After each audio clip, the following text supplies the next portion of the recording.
आप सभी का मिस्टर इन्फो बाबा चैनल में स्वागत है।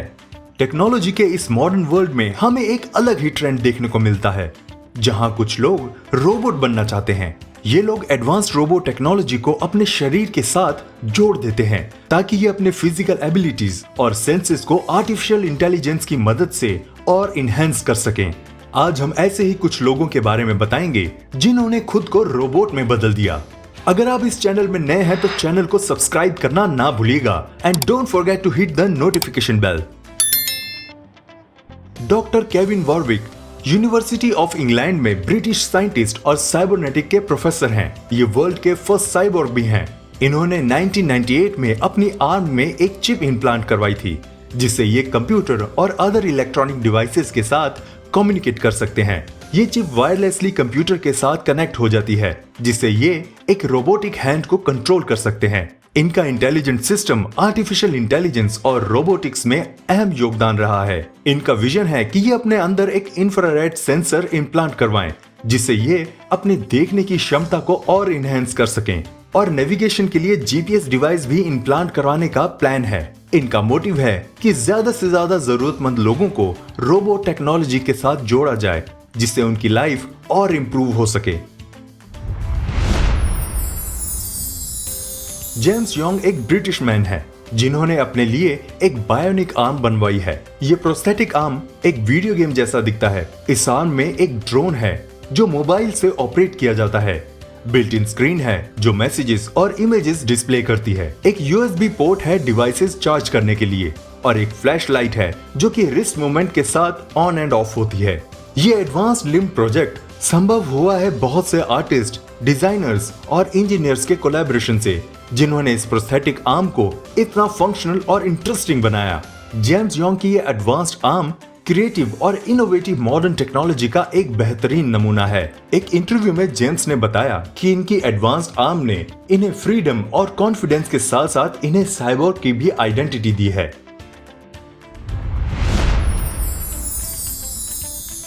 टिली लॉकी जो एक ब्रिटिश गर्ल हैं, इन्हें बायोनिक गर्ल भी कहते हैं। इन्हें इनकी बायोनिक आर्म की वजह से काफी मीडिया अटेंशन मिली।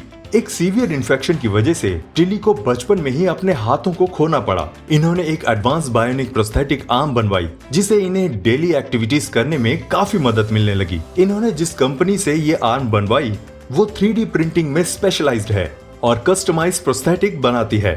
इनकी ये प्रोस्थेटिक आर्म अपर आर्म की मसल्स में लगे सेंसर से कंट्रोल होती है।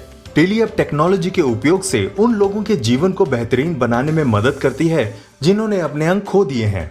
ये सोशल मीडिया में भी छाई हुई हैं और इंटरनेट के जरिए लोगों को इंस्पायर और बायोनिक टेक्नोलॉजी के बारे में जागरूक भी कर रही हैं। रॉब स्पेंस जो एक कनाडियन फिल्म मेकर हैं, इन्हें आईबॉर्ग भी कहा जाता है। एक एक्सीडेंट में इनकी एक आंख चली गई थी, तब इन्होंने एक नॉर्मल प्रोस्थेटिक आई के बदले एक एडवांस वीडियो कैमरे वाली आई बनवाने का फैसला किया। इनकी ये प्रोस्थेटिक आई अपने आसपास के सराउंडिंग्स को कैप्चर करती है।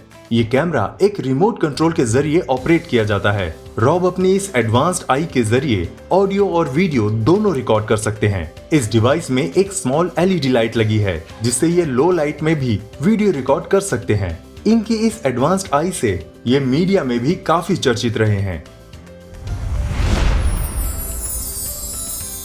नील हार्बिसन वर्ल्ड के फर्स्ट साइबोर्ग आर्टिस्ट हैं। ये एक साइबोर्ग एक्टिविस्ट भी हैं। ये आर्ट एंड टेक्नोलॉजी के जीते जागते एग्जाम्पल हैं। इन्हें बचपन से ही कलर ब्लाइंडनेस था, पर 2014 में इन्होंने एक ऐसा डिवाइस तैयार किया जो इनकी इस प्रॉब्लम को दूर कर सके। इन्होंने अपने सिर पर एक एंटीना इम्प्लांट करवाया, जिससे ये कलर्स को साउंड के माध्यम से पहचान सकते हैं। इनके सिर पर लगे इस डिवाइस में एक कैमरा लगा है जो अपने आसपास की इमेजेस को कैप्चर करता है। फिर ये इमेजेस एक कंप्यूटर के जरिए प्रोसेस होती हैं और साउंड वेव्स में बदल जाती हैं, जो इन्हें कलर्स को पहचानने में मदद करती है।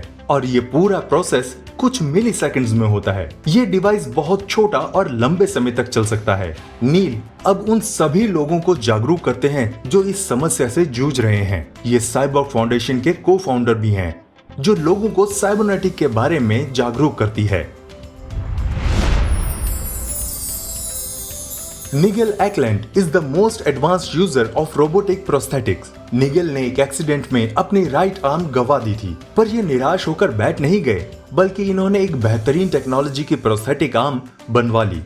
निगेल ने रोबोटिक टेक्नोलॉजी और ह्यूमंस के बीच एक ब्रिज का काम किया। निगेल की प्रोस्थेटिक आर्म बी बायोनिक 3 एक ह्यूमन आर्म की जैसे ही काम करती है। ये बायोनिक आर्म निगेल के मसल सिग्नल से कंट्रोल होती है, जो उन्हें हर तरह से आर्म को मूव करने में मदद करती है, जैसे किसी चीज को पकड़ना हो, हैंडशेक करना और तो और कीबोर्ड पर टाइप करना। निगेल ने दुनिया को दिखाया कि कैसे उन्होंने अपने दृढ़ निश्चय और एडवांस टेक्नोलॉजी की मदद से एक इंडिपेंडेंट लाइफ जी है।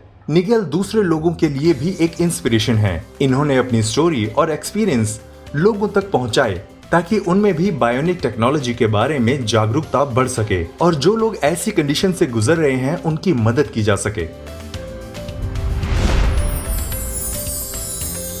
एमी म्यूलिन्स एक एथलीट, एक्ट्रेस और स्पीकर होने के साथ साथ प्रोस्थेटिक यूजर भी हैं। एमी के बचपन से ही लोअर लेग नहीं थे, पर इस कंडीशन के बावजूद ये अपने सपनों की ओर बढ़ती रही और कभी पीछे मुड़कर नहीं देखा।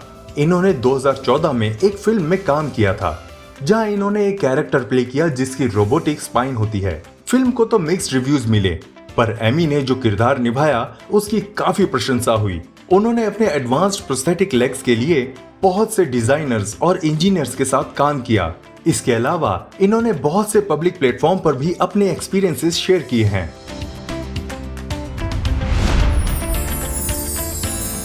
जॉनी मैथनी एक जाने माने व्यक्ति हैं प्रोस्थेटिक और रोबोटिक की दुनिया में। इन्होंने एक एडवांस्ड प्रोस्थेटिक आर्म का इस्तेमाल करके इतिहास रच दिया। 2008 में कैंसर के कारण इन्होंने अपना एक हाथ खो दिया था, पर ये निराश होकर बैठे नहीं। 2018 में Johnny most advanced prosthetic limb वाले दुनिया के पहले व्यक्ति बने।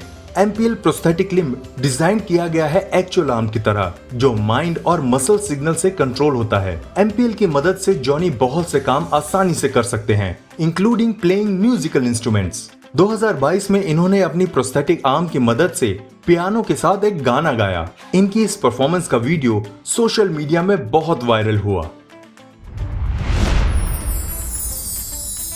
जैसन बार्नेस एक अमेरिकन ड्रमर हैं, जिन्होंने इलेक्ट्रिकल एक्सीडेंट में अपनी एक आर्म खो दी थी, पर इसके बावजूद जैसन एक वेल नोन म्यूजिशियन और एक एडवांस्ड प्रोस्थेटिक यूजर हैं। एक्सीडेंट के बाद भी जैसन ने ड्रमिंग से गिव अप नहीं किया, बल्कि वो एक हाथ से ही ड्रमिंग के अलग अलग तरीके खोजने लगे, पर कोई रास्ता नहीं मिला। तब इन्होंने प्रोस्थेटिक लिम्ब बनवाने का निर्णय लिया। 2013 में ये गिल विनबर्ग से मिले, जो जॉर्जिया टेक सेंटर में म्यूजिक और टेक्नोलॉजी में प्रोफेसर थे। इन्होंने जैसन के लिए एक प्रोस्थेटिक आर्म बनाई, जिसे ये दोबारा ड्रमिंग करने लगे।